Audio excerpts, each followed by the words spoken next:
এখন রাত্রি 10টা বাজে, আমরা কোথায় যাচ্ছি এখন? চা খেতে।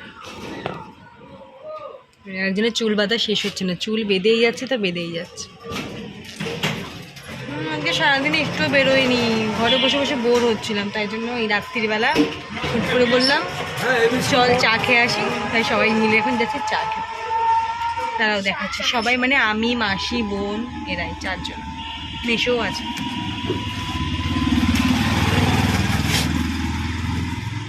রাস্তা ফাঁকা। আর আজকে কৃষ্ণনগরে ভোট হয়েছে, 13 তারিখ আজকে। রাস্তা পুরো ফাঁকা, কোনো লোকজন নেই। আমরা টোটো করে যাচ্ছি এখন চা খেতে চাওয়ালাতে। আমাদের বাড়ির সামনেই, বেশি দূর না, তাও রাত্রি হয়ে গেছে বলে আমরা মেশো টোটো করেই যাচ্ছি চা খেতে। আর এই দেখো পুচকোটা বসে আছে, মাথায় হেয়ার ব্যান্ড দিয়েছে, এটা আমরা সেই মেলা থেকে কিনেছিলাম সেদিনকে গিয়ে। আর এই যে আমাদের চলেছে গরমা গরম চায়। চা খেতে আমার খুবই ভালো লাগে, আমি একটা চা লাভারই বলতে পারো, চা প্রেমী, দারুণ লাগে খেতে। তারপরে গালে হাত দিয়ে একটু পোজ দিয়ে নিলাম, ট্যাটুটাও দেখাতে হবে।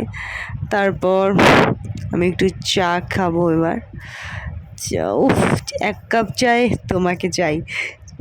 চুমুক দিয়েই চা, আমার মনটা একদম ফ্রেশ হয়ে গেল। সারাদিনের ক্লান্তি, বাড়িতে বসে থাকা বোর হচ্ছিলাম, সব কিছু চলে গেল। তারপরে এই যে আরেকজন চা খেতে দেবে না ওর মা, তাই ও খাচ্ছে বিস্কুট। খুব খিদে পেয়েছিল সন্ধ্যে থেকে, আজকে ভোটের জন্য আমরা রাস্তায় কিছু খাবার পাইনি, দোকান পাশার বন্ধ ছিল। আর এই দেখো পুচকুলিটা দাঁড়িয়ে আছে ওখানে, মা মা মা মা করেই যাচ্ছে। তারপরে আমরা ওখান থেকে চলে আসলাম বাড়ি চলে এসে ওইদিকে বিড়াল দেখছিল, বাড়ি আমরা চলে এসেছি।